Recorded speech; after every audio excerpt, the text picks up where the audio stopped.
Hi, I'm Laila with My Winning Wines. I'm very happy and so proud to present Sebastian Allende from Santa Rita Vineyards in Chile, who possibly will be my first or second episode. So Sebastian, tell me, the vineyard was founded in 1880, a long history, over 100 years. Can you tell us a little bit about it? How did it start? How was it formed? What was the concept behind?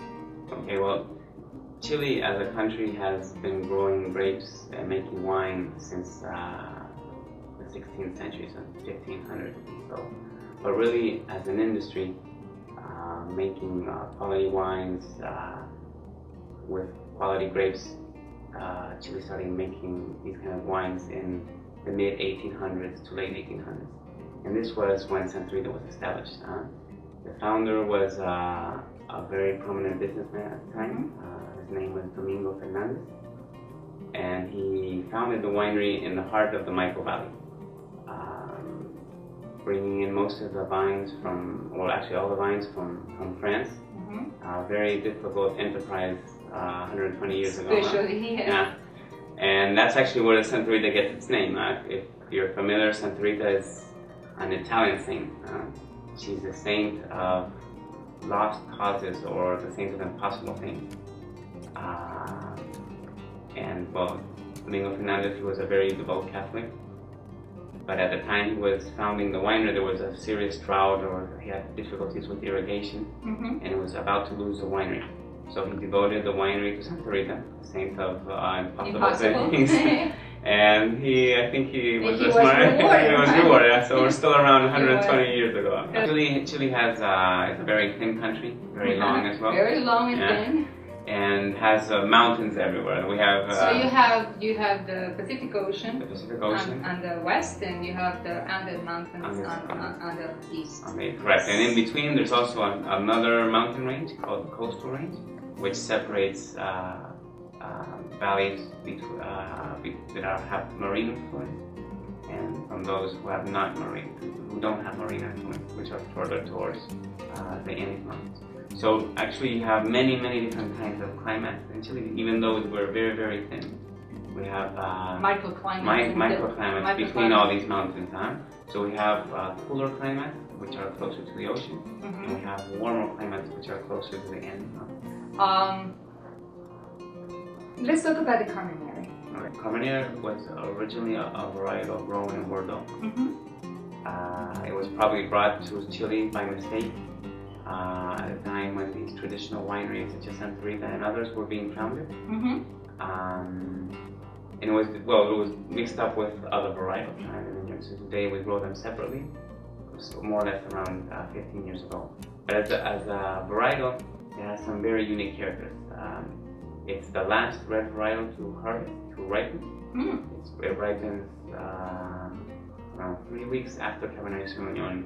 And in Chile, that would be late April, early May. So in the northern hemisphere, that would be equivalent to, say, November ripening. So very, very late. Very late. So you have to have a very long and warm growing season to be able to ripen Carmenere correctly. Right. And I think that's why most other growing countries won't be able to grow Carmenere appropriately, because Chile has 6 months, more or less, from October until late April, with only sun and no rain. So we have a very long and warm growing season, which is absolutely necessary for Carmenere. And in terms of style, I think Carmenere also offers something very different. It's very smooth and soft for a red wine. So for those who enjoy, but it's also very rich in color. That's where it gets its name, from Carmenere, from Carmine, very rich and red colors, very dark red colors, and in taste it's very smooth. So for people who like, for say, Noir or Merlot, which has very soft tannin, I think Carmenere is a good alternative. It also has its own characteristics, which has some very fine spiciness to it, and red fruit. Smokiness, a little bit of smokiness some to spiciness to it. So it has its own special character. Tell me a little bit about the hotel and the restaurant, and I'm fascinated by the 100 acres of gardens around it. I mean, it has to be paradise. Yes, it is. I think Santa Rita, in that sense, is not only a producer of great wine, but Santa Rita is also, you can say, part of Chilean history.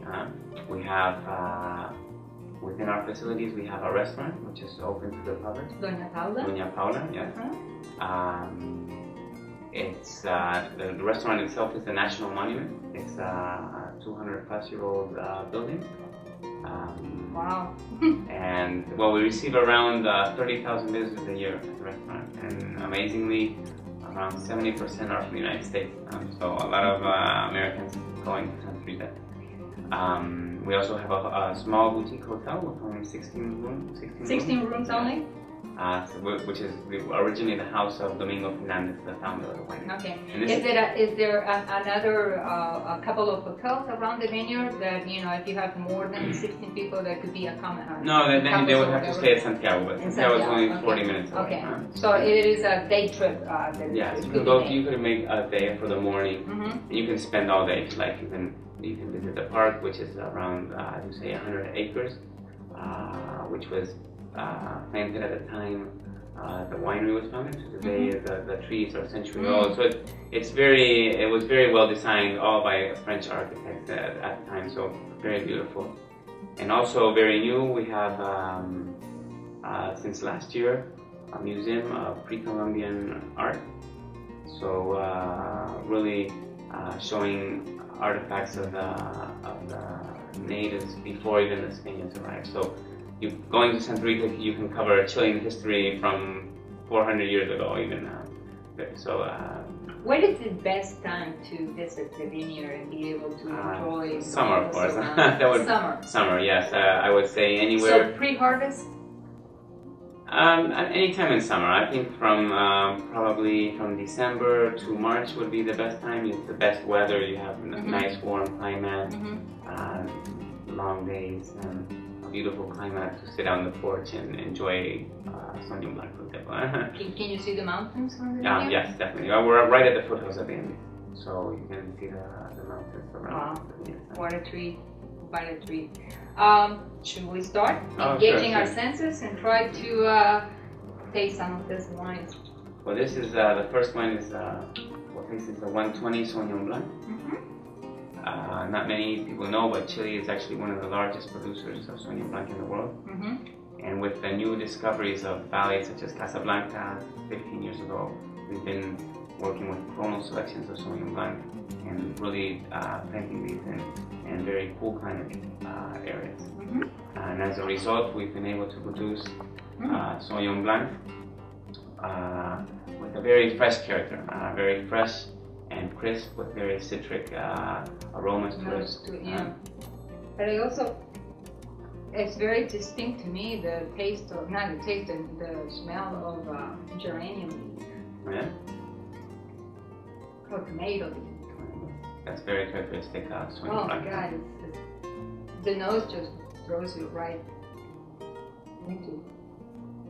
I think one of the reasons personally I enjoy Sauvignon Blanc, it's a light wine with very nice acidity, good for sipping or with to enjoy it with seafood or a salad. Very light and easygoing.